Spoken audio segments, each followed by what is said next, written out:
Here are my favorite ESL teaching strategies. Number one is make it student-centered. If you're the teacher, you're already quite good at English, I would guess. So your students are the ones that need to be practicing, not you. So that means put students into small groups or pairs whenever possible and let them do the hard work. Number two is set the context.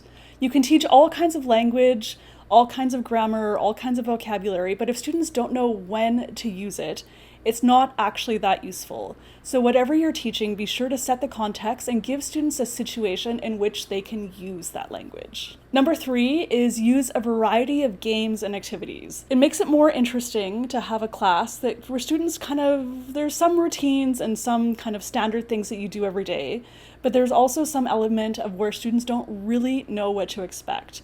This challenges students and kind of just keeps some excitement and some buzz kind of going in your class. So mix it up and use a variety of activities. The fourth ESL teaching strategy is to focus on all four skills: reading, writing, speaking, and listening.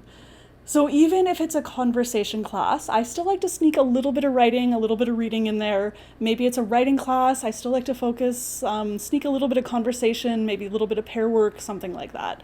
So generally, I like to focus on all four skills, maybe not exclusively in one class, but say over the course of a week or a month, I will. Number five is focus on vocabulary with your students. So you can teach all kinds of grammar, but if students don't have a good range of vocabulary, they won't actually be proficient communicators in English. So vocabulary can happen in class, outside of class, vocabulary tests, whatever the case might be. There's a whole range of ways that students can learn vocabulary, but don't neglect focusing on this. The next one is give lots of examples. Teach students by doing. So for example, if I'm teaching some language, I like to include some conversations, some example sentences, that kind of thing. Or if we're doing an activity or a game, I like to show students exactly what I want them to do by giving some examples.